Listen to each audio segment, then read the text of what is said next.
Hunting for that magical genie with piles of cash? Join Candice and her guests as they uncover financial secrets, have a laugh at past mistakes, and savor financial rebounds. Thank you for listening. Let's dive in and do something today that your future self will thank you for. Wow, welcome to the podcast. I'm very excited to welcome Micah Hayworth to the podcast today. He is going to inspire you, not only just because of what he does, but I am inspired at the age in which and the speed in which he's come into this world of working towards financial freedom. And like I said before, there just is no magic bottle that we can rub and change our lives overnight in the financial world. It takes dedication, it takes education, it takes mindset. And what better way to inspire our listeners is to bring people on like yourself, Micah, to talk about how you look at the world in the financial realm and how that affects you. So I'm really excited to have you on the podcast. Let me tell you a little bit about Micah. He's a real estate investor. He has gone from losing a job to going to 5.7 million in real estate. It's pretty phenomenal. And he's 26. Wow. And acquired 62-unit hotel, 2 apartment buildings, and adding 85 units in 7 months. That talks about speed of implementation right there. So, Micah, welcome. And I just want to add, one of the things about, reading someone's bio, I had an experience a while back where someone had gone to a seminar and they learned about how to boast. Like, we are not told and allowed to boast about ourselves. It's like a negative thing. And I think that's wrong. I think we should be very excited about what we've accomplished. So I'm giving you this opportunity and supporting you in boasting about yourself and something anything at all, small or large. Go for it. Thanks. I appreciate you having me on, Candice. Yeah, honestly, I think my journey has been one of, continuous hard work and dedication. Like, I have this ability just to completely focus in on something and to go at it for a consistent period of time. And has been my superpower this whole time. So it's like, I closed on 84 units in the course of 7 months, but it took me like a year of underwriting before I closed on that first property, where it was like a couple months before I closed on that first property. I was like, man, it's been almost a year and I don't got anything. It's like, should I give up? And there were several times I thought about giving up, and I decided not to. I was like, you know what? I'm going to give it my all. I'm going to give it this time. And I ended up being able to close on that first 12 unit in March of last year. And then since then, I've closed on those other 2 properties, and then most recently the hotel, which has been a whole thing in and of itself. And that's really showcased my next superpower, which is really being able to figure anything out. There's a situation that happened that really showed this to me, where it was a month and a half after we closed on the hotel, and our general manager quit without notice. And so I had to pack my bags and drive to the property and run it that day with no prior experience in hotel ownership. No prior experience. I've never even worked as a clerk at a hotel. Never even worked the front desk at a hotel. And I had to figure out how to clean rooms. I had to figure out how to run the booking software. I had to figure out how to work with the OTAs and the credit card batches and things like that.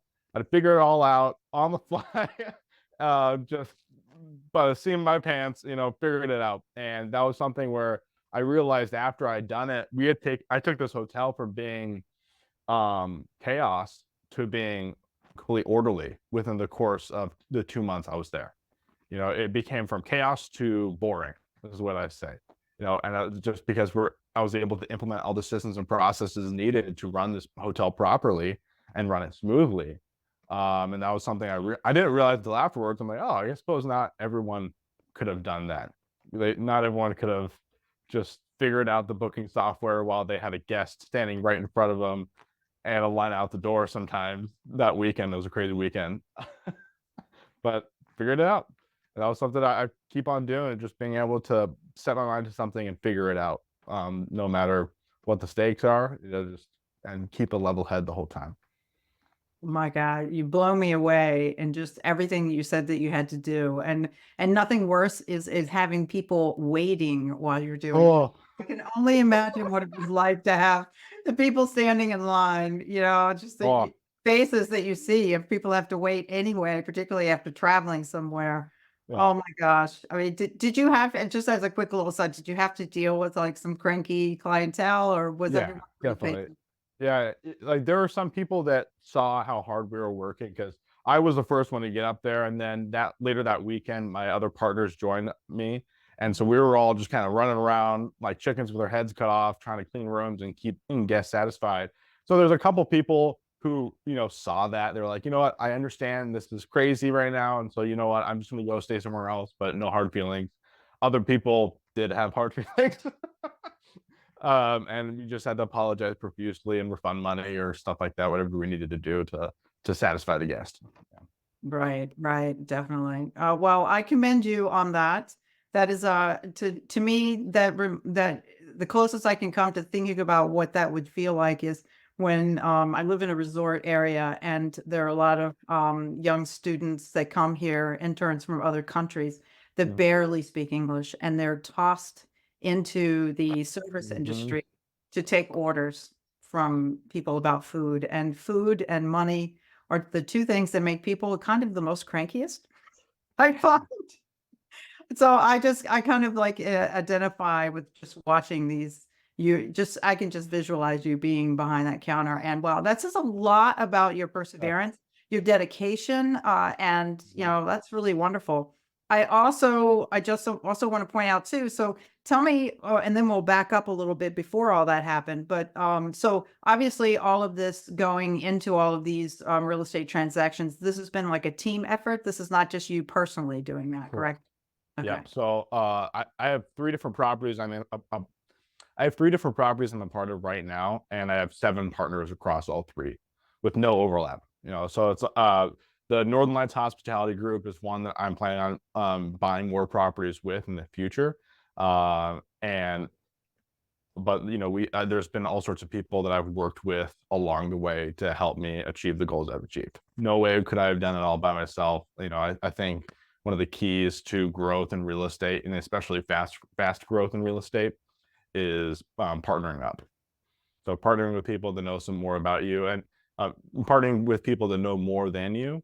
And some of that has to do with doesn't necessarily mean that they're super like so much smarter than I am, but they're smarter in a field or an expertise that I need. And so one of my partners in Northern Lights, he has about 25 years of hospitality experience managing hotels. But he's never bought an apartment building before, or he's never syndicated before. And so I brought that syndication acquisition experience. But then he brought in this 25 years of hotel management experience, and that was just a very valuable skill set that we were able to marry. Oh, that's beautiful. That's a beautiful thing. So now let's fast forward. How did you end up getting into real estate to begin with as like your choice of where you were going to focus your life and your finances on? Like, how did that come about? I've always had my eyes on real estate, and that has been because my grandfather did real estate. So he started out his whole real estate investing journey coming out of the military and then working as a store clerk at a pet store. I had his friend's pet store or something like that. And he ended up over time, became the manager of that store. And then as he saved up money, he would buy single family houses. And he ended up going from, nothing to being very wealthy. And that was something I had seen the result of as I was growing up. I didn't really understand how he did it. I just knew that he started poor and now he's not poor. And it was because of this thing called real estate. And for me, real estate is something I can wrap my head around. Stocks and ETFs and things like that. That okay, this market thing, I don't really understand why it works the way it does. But you know what? Buying a single family house, fixing up that house, and selling it for more than it was worth, that makes sense. I can wrap my head around that, and that's kind of why I had my eyes on real estate. And then I didn't take any action until I was kind of forced to. In 2020, I was working in live events, and live events didn't do too hot during COVID. Right, So right. the company I worked for downsized, and I was part of that downsizing. And that was right as I just read Rich Dad Poor Dad, and then I lose my job, and I'm like, you know what? I think I need to read more and get more into this real estate thing. And that's where I just started reading as much as I could, listen to podcasts, watching YouTube videos, just anything I could get my hands on, I just delved into so I can learn more about real estate. And then ended up taking action end of 2020, early 2021, and I ended up buying our first single family house. Now, what did that feel like when you were at the closing table for that single family house? Where you it was like that enthusiasm and Oh, being terrified as to what am I doing? Why am I doing this? Actually sign this dotted line. yeah, yeah, definitely a lot of fear, but I was so determined to make it work. And honestly, it was like the first deal I did, it didn't go according to plan. Like I thought I was going to buy and hold it. And then it ended up, I ended up buying it right at the end of 2020 in 2021 when all these prices were going up. And so I did do a lot of work. I did do a lot of work on it over the course of a year and a half. Then the value of the house had went up, and I'm like, holy crap, I need to sell this thing and cash out of some of this and use it on something else. And that's what I ended up doing in the end. But definitely getting into it, there's a lot of anticipation and fear. There's a lot of kind of betting on yourself. And so it's like, we put all the money we had to do the down payment on this house. And then we were saving up money and spending money to renovate it. And I did all the work myself over the course of a year and a half while working full-time job. And then near the end of it, we even ended up taking out a personal loan to finish the renovations. So we spent about $45,000 in total on this house, plus my labor. But then we ended up being able to sell it and, doubling the money that we had put into it. Wow. Wow. And that goes to show, well, first of all, you had it probably helped to be able to have some knowledge to know how to do some of those Yeah. renovations for sure and something like that. But it doesn't mean that if you don't have that knowledge that you certainly can't hire someone to do No, that. yeah, absolutely not. Definitely. I definitely advise anyone who wants to get into real estate, and specifically if they're planning on renovating and flipping houses, don't pretend to be a contractor if you're not a contractor. If you have the skill set, awesome. If not, maybe just look for something that's paint and LVP. I was balls to the wall. I grew up, my father is a contractor for 20 years, ran his own construction business for 20 years. I grew up around a lot of that stuff. I ended up doing set construction in high school, and not high school, sorry, in college. And then when I lost a job initially during COVID, I got a job renovating houses right afterwards. So I had a little bit of a lot of that experience over time, just slowly built up. And I went into it and I ended up residing the house. I ended up redoing all the floors. I added a basement. I moved some walls. I framed some walls. I did some drywall, and I found out how much I hate mudding and sanding. It's all that stuff, And I feel like I got it way too over my head, but it was a lot of fun. And we ended up doing a lot of renovations to those houses, that one and the next one. And we ended up doing all right with it. But it was definitely, there's a lot of times it could have gone really, really bad. So I feel like if people didn't have the experience I had, it would have ended up pretty badly for them. Because these houses, wouldn't have profited if I hadn't done the work myself. And that, that just tells you, like, they probably weren't the best deals, but they worked out for us. And they were able to I was willing to put in that sweat equity to get the first couple deals done. And that's something that's really great that you pointed out, is that sometimes we're watching all the videos, we're learning how to do things, and remember, videos can be edited. And Yeah. when they're Yep. doing these reality TV shows, well, we use the term reality very loosely there. They're editing out a lot of stuff. Yep. They've got expertise coming in the background, or they've already been doing this work before. But I just want to stress that at some point you have to make the decision to move forward, whether you feel like you're prepared enough, because we can continue to get ready, and just Yes. staying on the gerbil wheel of Yep. busy work, but not making one small baby step to take action. And so when, if reflecting back on this, and hearing your story, it's amazing, where when you signed that first property, Did you ever imagine that? Did you already have it laid out in your head that this is where you're going to be now with the hotels? I mean, like, Absolutely not. Yeah. that's the beauty in all of this. So tell us a little bit, like, how do you just transition from that and how you ended up in being in hotels in such a short uh, period of time? it had to do with continually educating myself and readjusting. So my first 10-year plan was to buy 35 units in 10 years. And now I have 85 or 84 that I closed on in 7 months. And that took me learning more and then refocusing and then continuing to take action, which gave me experience to look back upon, and then pursuing more education on top of it. So I got into the whole multifamily thing because of books. I essentially had a book recommended to me. It was Financial Freedom with Real Estate Investing by Michael Blanc. I ended up going through the whole Michael Blanc mentorship program, and that's how I twisted into syndication specifically. And Mhm. that's how I ended up getting into my first 12 unit. And so I essentially took a bet on myself that, you know what, I can do this. I'm going to go after it. I'm going to buy this multifamily property. I see the benefits for it, and that really aligns with the vision I have. And I took that pivot and I went and I bought a 12 unit. I used part of the refinance from one of the single family houses I flipped. I used that as part of the down payment. And so I ended up, before I syndicated, I did a joint venture and I bought a 12 unit with me and two other partners. And then after that, I raised a little bit of money for someone else's deal. And then I did the hotel. Nice. Now, how did you connect up with the people that you did your joint venture? And what Mhm. suggestions would you have to people when they're choosing partners, particularly joint venture? I mean, in any business, you have Yeah. to think about this. You really do, because we get all excited in the moment, and people are enthusiastic, and we can Oh, all catch that wave of enthusiasm and not step back for a second and say, okay, are we good mhm. business partners? Do we have the same core values? What is our business plan for the future? And are those going to meet? So, can you share your experience on that a little bit? Hopefully, it went well. Yeah, the 12 unit is a great relationship. So there's two different sets of partners. So it was a friend of mine that I actually went to high school with.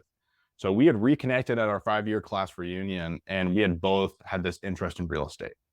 He had started flipping houses just like I had, except he then turned that into a general contracting business. So he was a full general contractor. He had a lot of contracts with some of the management companies in Des Moines. He would do all the maintenance work for those management companies. And so he ended up renovating a lot of apartment buildings, which is cool. So we had this great connection there. And then my other partners were my parents. So, very sophisticated relationship.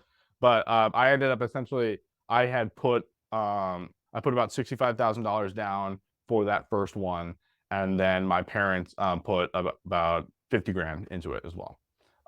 And so we kind of matched that, but essentially it was that apartment building was right down the street from their house. My parents have a single family house that they're renting out, and it was renting out in Iowa City or something like that. And they had saved up some money from that rental and were ready to move on and buy the next single family house. They were underwriting a couple of single family deals, and none of them were penciling out. And I had just mentioned to them that I was looking at this property that was 5 minutes away from their house. They're like, "Well, we'd be interested in working on that," and it came up kind of organically like that. Oh Uh, my gosh, so wonderful. yeah, so it's like I love my parents. I have a great relationship with my parents, and so it was definitely one that it's been really great working with them. My dad has this construction background. My mom was the one running the single family house, doing all the leasing and stuff like that. So it was definitely a good relationship that we all had, where we all kind of saw the skill sets we had. And then my relationship with my partner Garrett has actually continued to grow, and we're now looking at starting a property management company together this year. And that was just because of that relationship, and it went well. So I think definitely advice would be to start small when it comes to partnering with people. So start on one deal. Don't sign on for a 5-year deal. We all have our own different entities, So we just share ownership in the one property, not in these entities that we're going to buy other properties with.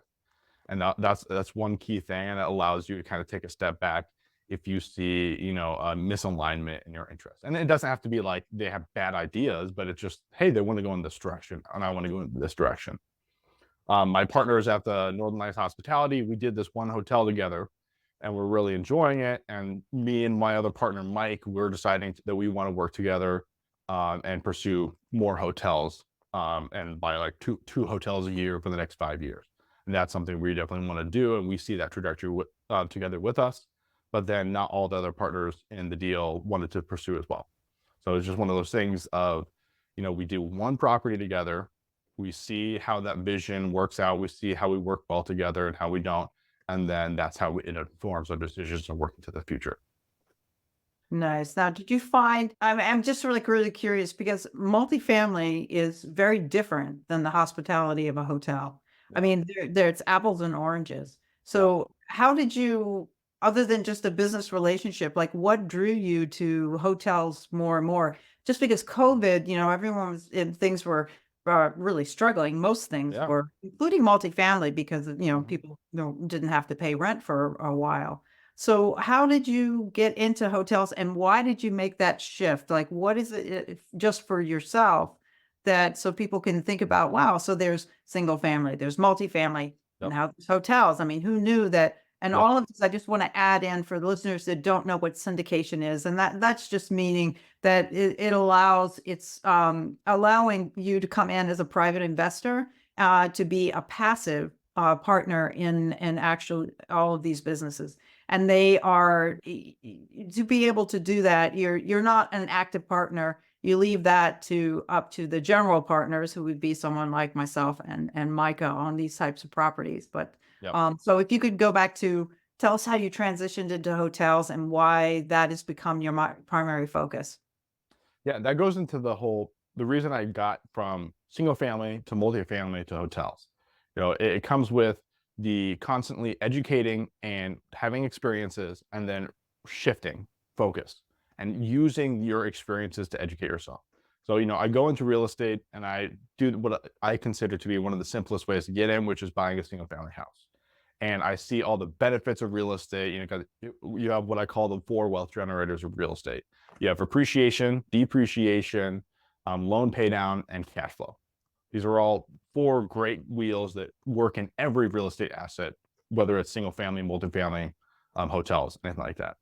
And so I got the first one, and then I ended up going from single family to multifamily because of the economy of scale. Being able to, essentially negotiate at these larger scales really helps investors, I think, succeed. So, if one tenant leaves in a 12-unit building, then you still have 11 other tenants to pay your rent.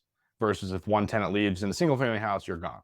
And so that's one thing that really stuck with me is the security.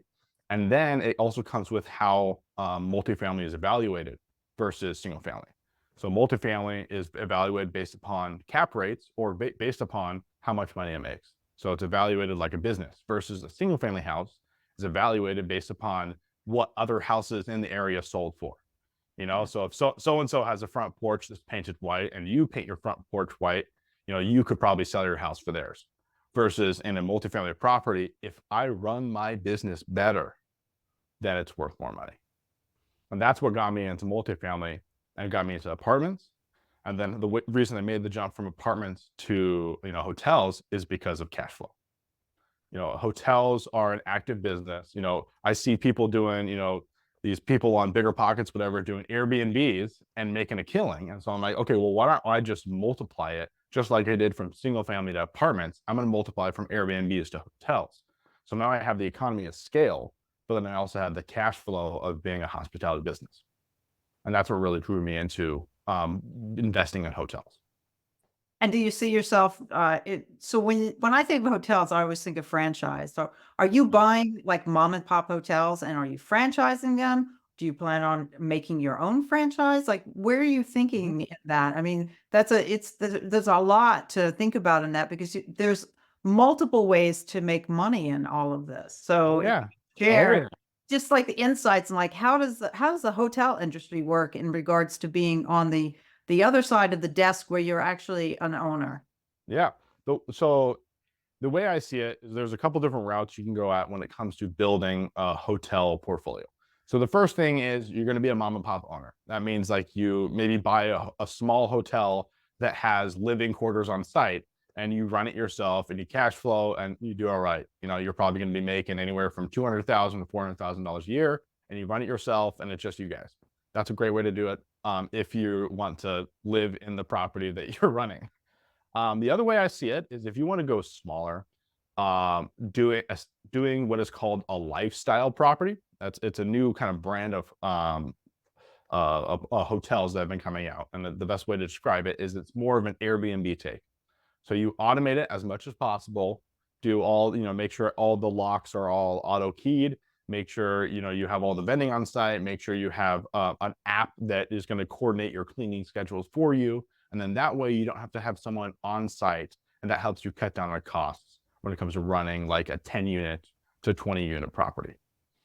Then you get into the mid range, which is, I think, more of a struggle because they're not big enough to essentially afford hiring a general manager full time, but they're too small to be able to manage remotely. And that's one of the ranges. That's what I would call anywhere from 30 to 50 units. It's a kind of a struggle. We just got up, we're in 61 units. And so that allows us to afford a general manager to work there full time. We're now looking to go bigger than that so that we can afford not only a general manager, but the supporting staff to help them out. So that means marketing, that means accounting, that means assistant general manager, things like that to really help it be more of a team working together rather than one person holding the business together. And so for us, we are now pursuing branded is okay, but it's not required. But what is required for us is 70 plus units and then having multiple amenities. So yes, we need a pool. Yes, we need a fitness center, but then it would be great if we could have like conference rooms and restaurants, things like that. And that will help us be able to advertise more to some of those larger clients, whether it's going to be business clients or construction clients and things like that. And then being able to become more of a destination unto ourselves rather than being heavily reliant upon all the surrounding amenities. Now, multifamily, when we look at markets to find out where's a good market to invest in, thinking long term, thinking short term, either way, you want to be able to know that market is continuously growing. Yep. And they're different requirements. You don't want to have what's called a one horse town in multifamily. Yep. Just because if that business goes out of business, think of like Detroit when the automobile industry started to collapse, that left a lot of poverty in a lot of areas. And so how do you determine for a hotel what is a good area for that? What is it, similar criteria? And Very what about similar like criteria. occupancy? Because like multifamily, in order to get certain loans that are really the better loans to get, you would prefer to have 90% occupancy. So what is it? How the numbers have to be different in a hotel because they're day to day. How does all of that work? Yeah, so a fully occupied hotel is the number of units multiplied by 365 days. Because if it was 100% occupied, it would be every single night, every single bed has a head in it. And it's beds and heads. That's like the whole hotel mantra. That's the whole game's about. When it comes to looking at a market, it's very similar criteria to apartments, where if we're looking for a market that has had successful population growth in the last 5 years, we're looking for multiple income drivers or multiple economy drivers in that market. And then on top of that, we're looking for what I would call hospitality drivers. Now, hospitality driver can be anything from like tourist destinations to like, a ski resort or even large businesses. Because if you have like a large business or several large businesses nearby, there's a lot of business travel that happens there that can help with the occupancy rates going up. But you're really looking for multiple hospitality drivers and essentially anything to answer the question, why would someone come visit this market? We're looking for multiple answers to that question. It can't just be one. And so sometimes it's going to be, Mount Rushmore is 25 minutes away. Sometimes it's going to be, hey, there's a big lake. There's, there's a lot of concerts and events nearby. There's this big event center nearby. Or there's going to be these big headquarters opening nearby, and that has a lot of business travel to it. All those things are good reasons for people to come and visit a market. Now, looking at occupancy, It does look a lot different. So as I said before, it's the number of units multiplied with 365, that's 100%. And so the property we bought, we actually bought it with an average of 48% occupancy. And we're looking at other properties in the area, and there's different reports you can pull that will give you the statistics on the other properties and how they're performing. You're pulling comps just like you would with an apartment building. These other properties are performing on average with 61% occupancy. So the property we bought was at a 13% occupancy deficit to its competition. And so that was something we saw as being able to recapture some of that deficit in order to hit the returns we're looking at and really improve the operations of the property. You know, when we bought this property, it was being run by a mom and pop who had essentially become tired landlords.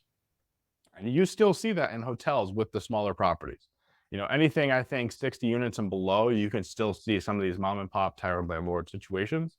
When it comes to like 100-unit properties, you don't really see that. You know, you need a good operation in order to run something 100 units or more. So you're going to see less of the tired landlords. But we found a tired landlord situation. They had let their operation slip. It was literally husband and wife and their parents running the property together. And they were doing all the cleanings, all of them themselves, and they were not keeping up with it. We had several, times where we went and visited the property unannounced just to kind of rent a room and see how it goes. And there's several mistakes that we noticed where it was very dirty several different times. And we're also looking at average reviews, and we're seeing 3.5-star reviews on average on multiple booking platforms. And so we're like, okay, if we can improve the operations, we can run this property better, we can add a couple little amenities like expanding breakfast options, and then renovate it to make it a fresh look. This is something where we can recapture that 13% loss. And that was kind of our strategy going into this first one.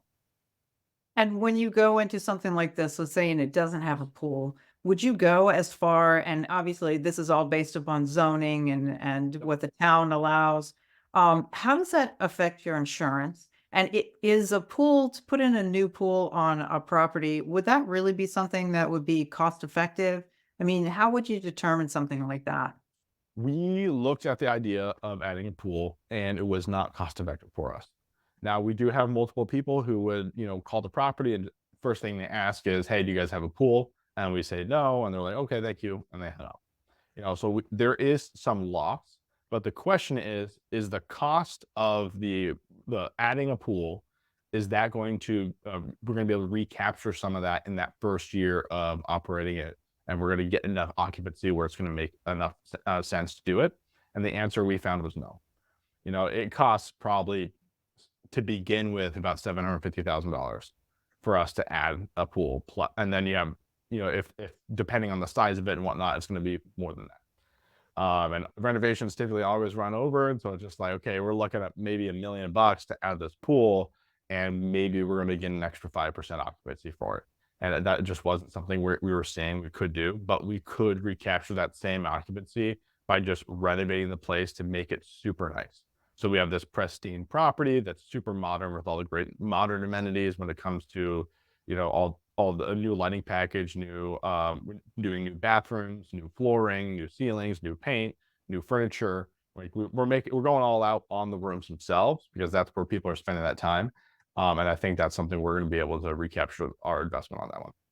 Oh, that's wonderful. That's wonderful. So I was just thinking, like, when you're driving on the highway. So it sounds like to me, the areas that you are looking to, that you're looking at would be more, they're closer to any kind of city as opposed to, when you're driving on the highway and all of a sudden you see far in the distance, there's this one little tiny hotel.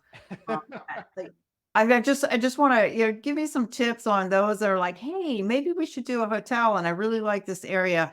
Like, Mhm. what makes that particular location not so good, or other than it being maybe Yep. close to like just a seasonal event, like a ski resort or something? Like, can you touch on like the tips for people that might be interested in entering into this industry, but knowing how close to be to a population, and what is like, is there a minimum of a population in an area that before you would even consider investing or looking at a hotel? Personally, 50,000 people is our minimum. So we needed the entire MSA to have 50,000 people and have population growth over the last 5 years. Every time I get sent a deal, I first look at how big it is, and it needs to be at least 70 units, and then I look at where it is. And I'll look up the town, I look at the population growth, and as long as it has positive population growth and it has at least 50,000 people, I'll continue to look at it. And that's just how we are looking to operate. Now, talking about being out, what I would call the convenience properties.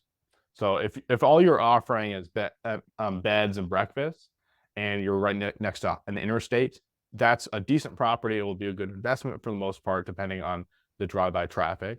But essentially, the only value you're offering is convenience. What we want to do is be able to provide properties that offer from a position of strength, or offering multiple values that we can then publicly advertise to people to help encourage more occupancy. So for example, if we have ballroom space, we can hire a salesperson and start calling businesses and be like, hey, we can host your next conference here, and offering that sort of amenity or that sort of value to them to bring them into the hotel and then get the bed revenue. Versus if you don't have any of that, all you're relying on is convenience.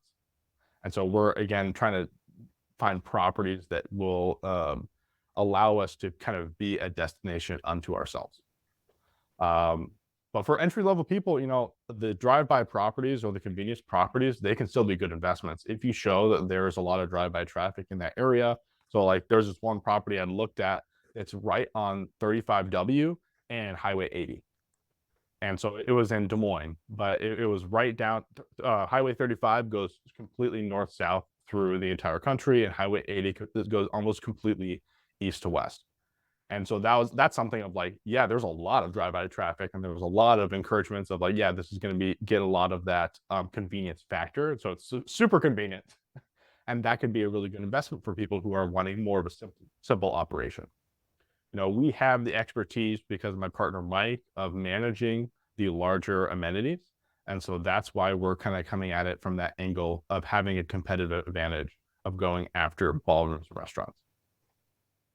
Now, here's something that I know, just being in a resort town, the economy here is just like the inflation has gone crazy. There's not, zoning prohibits multifamilies to be built, which we desperately need.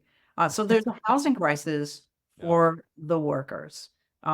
So how do you, and I hear that more and more across, talking to investors all over the US. I don't know where everyone has gone. That is our workforce. It's difficult to come by. How do you go about staffing your investments? So we have the one property, and I can speak from the experience we have from this one property. It's up in Baxter, Minnesota, which is a town that has about 50,000 people in the whole MSA. And we have actually had a lot of success when it comes to staffing it. We've never had issues with finding our frontline staff for our property.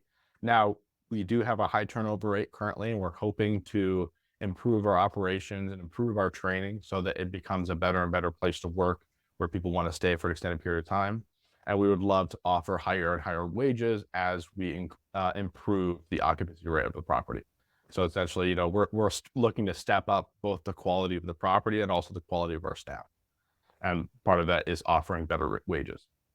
And so there is in hospitality in general, I think you're always going to see a decent amount of turnover. Whenever you're paying somebody $15 to $17 an hour, I think you're going to see a decent amount of turnover. A lot of people who are looking just to get paid 50 cents more, they'll go and jump to a different property. So what we're looking to do is essentially create a really amazing work environment that provides more opportunity and less stress for our employees. And I think that really comes down to training. And so we're trying to implement a lot more better training practices. So when it comes to having better tutorial videos to show people the ropes, having an onboarding process that doesn't immediately throw someone into the fire, so we're having them work together side by side for multiple shifts in a row so they can get comfortable with it, and then providing more education opportunities. So having like a monthly meeting where each month we have a different topic we share to our staff when it comes to how to become a better customer service representative, or how to handle the different situations, and then even encouraging our staff to read some books such as like Rich Dad Poor Dad, where we're now trying to cultivate them to like pursue what I pursued when it comes to the success I've seen in real estate, trying to encourage them along the same path. So really pursuing financial freedom for them as well, and providing the education aspect of it.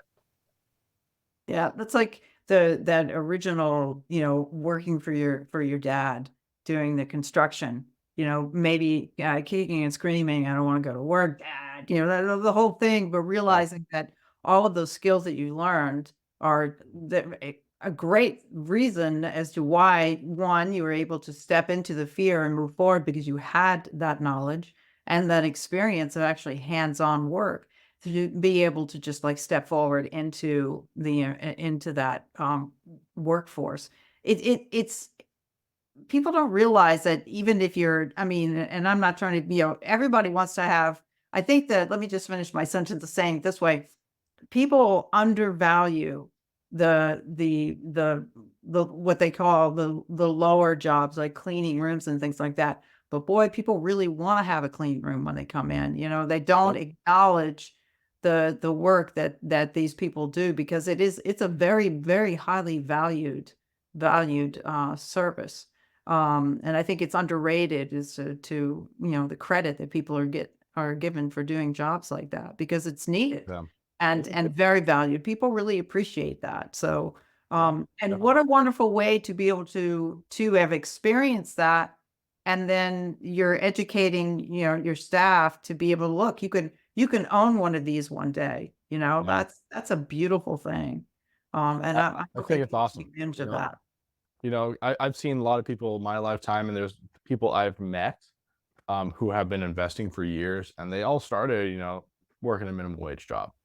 And so what I really want to do is show people that you're not trapped. There's a lot of opportunity in this country. There's a lot of opportunity to pursue wealth and to pursue passive income and retirement. Not everyone wants to go retire in 5 years. Some of them just want to retire.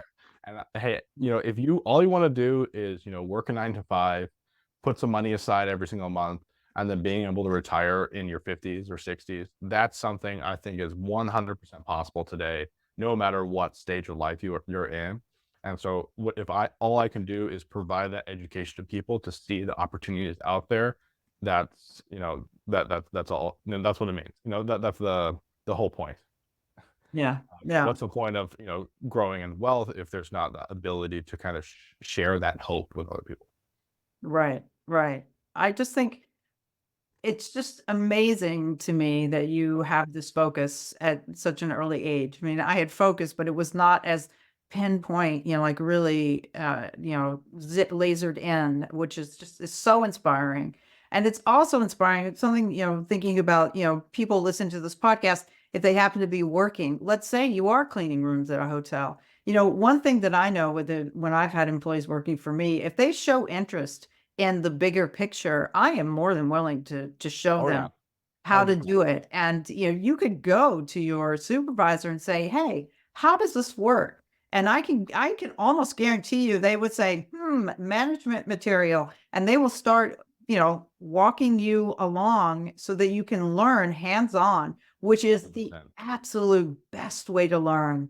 I mean, because you get all of the nuances. Like I'm asking, deeper how-to questions here because I'm not in hotels, but I'm in the multifamily trade. And I know, and I'm also a contractor, I know the questions to ask. I know those little nuances that you can read in a book, but not until you're actually in there doing it do you get that. Like, oh, well, what do you do here in this thing, this particular state? I mean, the whole concept of, the various types of software systems you have to use and analyzing, the data in order to purchase, in order to run. I mean, there's all these little tiny things that, we don't necessarily think about other than just standing behind the desk and, waiting for someone to ring the little bell, bing, which doesn't even happen. People are probably like, what is that? It shows my age. So no, I think there is more opportunity available to people than they realize. Like just as you said, like if someone were to show immense interest in, buying hotels or scaling, growing in the hotel industry, and they were to come in and be a front desk worker for me and they show all this interest, that is something I 100% and would be super excited to cultivate. Because, I'm growing, I'm planning on growing this large portfolio and I need help. I can't do it by myself. And so I'm willing to bring people along. I'm willing to have people be side by side with me and working on this, but if all they want to do is they are going to sit there and whine and complain because they need to get paid 50 cents more or they're going to leave, then that's not the right attitude to have. And I think you're discouraging the opportunity that you have available to you if all you approach is the immediate gratification. You need to be able to have that forward momentum. I mentioned Rich Dad Dad quite a few times today already, but one of the things Robert Kiyosaki talks about is getting jobs for the sake of education, not for necessarily what you're going to get paid for. So it's like if somebody can go work in a hotel for several years in front desk role, then in a housekeeping role, then maybe in a housekeeping supervisor role, then assistant general manager role, then a general manager role, they're taking each of these positions for the sake of education and sake of growth. And they're having this vertical mentality to it. That's something that is incredibly valuable, and you're going to get somewhere really, really fast. But if all you do is you walk in and you're like, what can this place give me? It's going to stunt your growth. So I think I'd encourage a lot of people to have have a plan, or at least have a direction to go, and be willing to, and being open to learning and being open to seeing the opportunities in front of you. Yeah. And what's really important, that reminds me of when years ago I was interested in opening up like a little small burrito stand. And someone who had a restaurant asked me, "Have you ever worked in a restaurant?" And I was like, "No, I just like to eat burritos." So so I ended up actually, ironically, like a year or so later, I ended up working for this individual in the kitchen. I learned a lot more about cooking than I already knew. Totally loved that, but realized all the operations behind the scenes. Oh yeah. I was not interested in owning a restaurant at all. And I was so Yeah. happy to have had that experience because it allowed me to pivot and find something else that I was more interested in. Because otherwise, I would have been just like throwing money down, the drain, Yeah. and then not liking, but feeling I was so caught up in something that I needed to find out how to get my money back out. And so I think that's excellent advice, is just to, even if it's part-time, just get in there and find out, okay, Yeah. this is what I have to do. Doesn't matter what entry level you come in at, because Yeah. the more you know the individual employee responsibilities and the experiences, the more you can relate to your employees, and you can provide for them a safe, an enthusiastic work environment, and and understand what's needed at that level to make a successful business with, like you're saying, the systems in place. I mean, that's why I always say that, as much as I love the concept of the name of this podcast, of Money Flow Genie, having a business, people want to quit really fast now. We're in like an instantaneous, disposable thinking environment. It takes time. It takes time. Just like you said when we first started, it took a year for you to find the property. You did all of that hard work, not being paid, while you're Yep. trying to analyze and find the property. But you Yep. stayed in there, and look where you are now, Mhm. and now with that experience, looking back, you're able to say, "Hey, wow, I did this. I started with single family. Now I'm in hotels." I mean, not in a million years to be able to say that, that's just a beautiful thing. That's the beauty of stepping and taking that one step towards, into your fear, knowing that, yep, you're going to fail because you're doing something new, but it doesn't mean it's going to be a failure. Like, you're just like, you can't get out of a hole. It's just a matter of stumbling sometimes. Yeah, I think there's a lot of value to be said when it comes to, in real estate investing, to have focus. Be able to focus on a certain asset class and be able to go ham on it. But I think what I encourage people is, when you're first getting started, you got a lot more to learn than you realize. And taking maybe that first year or two just to continue to learn and shift from different opportunities or different asset classes, and being willing to say yes to anything, before you then decide and focus down and go ham on something. Yes, it's true that multimillionaires and billionaires are superpowers saying no, but there's also the superpower of saying yes when you're first getting started. Because when you have this much of a view of the opportunities available in real estate, how can you know what's best for you? Versus pursuing first education to broaden your mindset so that you can then properly see what's in front of you and see which path is best suited for your interests and which path you may have an unfair advantage on. Like for hotels, for me, it came from, one of the reasons we're pursuing event spaces is I come from an event background. I used to do live events for corporate events all the time. I've seen the inside of more ballrooms than I can count, and so that was something where I've been in that industry for so long, and I have this internal view of it, plus being into multifamily acquisitions, that gives me an unfair advantage to pursue this, especially with my partner Mike, who's done the same thing on the hotel side of things. So we got both sides covered, and so that's one thing of being open to seeing what's in front of you to see how your unfair advantage can be applied. Yeah, that's fantastic. And, thinking about, particularly in commercial real estate, you're always looking for something that you can add value to something, because as you expressed before, it's really about how the business plan is run and how much income that property is producing creates the value of the property. So to be able to bring in your expertise and events, I mean, what a sweet combination. That's a very large value add to bring to the hotel.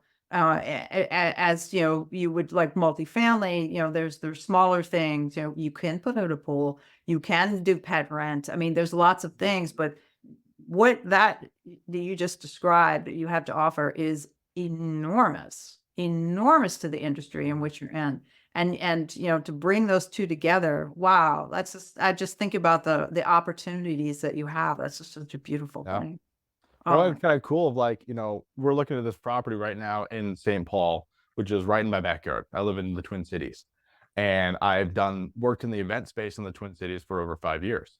And so I'm looking at buying this hotel in St. Paul in my backyard that has this ballroom space. I'm like, well, I better start calling up some of my old friends and my old contacts and being able to bring them along with me on this journey, or even being able to use them as a resource and an asset to my new business. Being able to call them and be like, hey, we need some tech, we need to rent some gear. I have like 5 rental houses off the top of my head that I can call to get that gear from, versus from starting from scratch. And I know those people because I've worked for them in the past. So I really know those people. But then, yeah, I think it goes to show finding that unfair advantage. Everyone has one. Whatever your background has been or whatever your knack is when it comes to being able to just figure things out.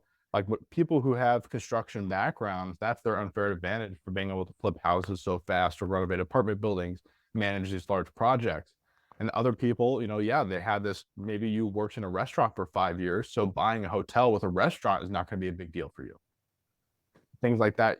But you won't know the opportunity you have if you close your mind to just what you know of right now. Every single year, you need to take some time to reassess to see what new opportunities have presented themselves to you on the horizon, and really being able to continue to readjust as time goes on, which will then continue to essentially focus you down.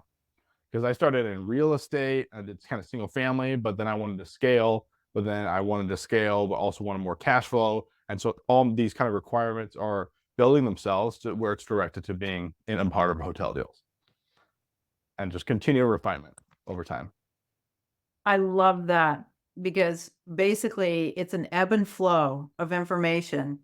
And so thinking about, it's like sort of like a little hourglass. You keep ebbing and flowing from hourglass. First, you got to open up your mind and your perspective and take in as much information as you can without sensory overload. And then with what you have, follow your passion and bring that into a narrow focus. Particularly what's really important in that is that when we are out so far gathering information, we can get so distracted with a fear of missing out, because there's always going to be a trend in this industry at some point in some place or another.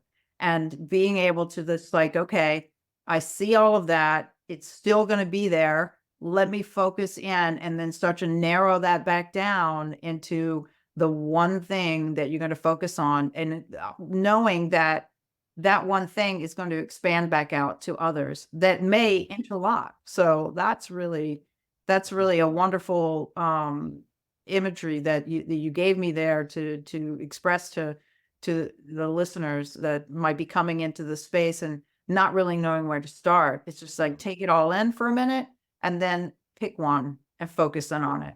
Because that, when you start on it, that's going to lead you to the others where you're supposed to be. Yep. Because you're going to be drawn to those people. We interact with people, and we're drawn to people based upon, there's like an energetic, vibration that goes through that says, hey, this person for some reason is interesting. Like, like we met up in a meetup, and here we are on this podcast. It's like, for whatever reason, we're here to share that same message of experience, strength, and hope. And I really appreciate you coming on today. I could talk forever about this. Yeah, for sure. This is wonderful. So we're running out of time, but I did want to say that, I like to end with a quote. And for this particular podcast, I chose the one by Buddha, and that there is no wealth like knowledge, but no poverty like ignorance. And I think that, how interesting that I chose this quote before we had this podcast interview. And it is awesome. It's spot on. It is spot on. 100%. Education is key. There's so much opportunity out there. I just can't believe it. And the more I read, the more I expand my mind when it comes to having conversations with other people, when it comes to reading books, podcasts, and learning from the experience of others, that there's so much opportunity out there.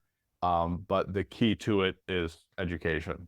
And if you refuse to expand your mind, if you refuse to look at these other opportunities and learn from people who are more successful than you, to have humility in that, to ask the stupid questions so that you can further understand, your earning potential is limitless. And so I really encourage people, education is key. That is your superpower, for the first several years and beyond. I'm still continuing to try to learn more and more about real estate, and I'm already a couple of years into it. I have so much to learn, and I'm super excited. It really excites me to get into this new asset class of hotels and seeing all that I have yet to learn. And how much better I can be at it. If I learn it, it's like, oh man, if I'm doing this already, like, let alone give me 5 years in the hotel business, I'd love to see where it's at. Yeah, so I'm very excited. Oh my gosh. I'm so excited for you, Micah. Thank you so much for coming on and sharing all your experience. It's really been very valuable. I hope that our listeners are being inspired, and also learning, a whole new avenue of hotels. I got a lot of information from that. So I appreciate it. And if anyone wants to get in touch with Micah, all of the information will be in the show notes. Is there anything else that you wanted to add before we close up for today? I'm good. All right. Thank you so much again. And thank you so much for being on the podcast. And thanks to all of our listeners. I'll talk to you soon. The info in this podcast is straight from our personal experiences. You alone possess the power to manifest your desires. You are the genie in the bottle, awaiting your command. So ask smart questions.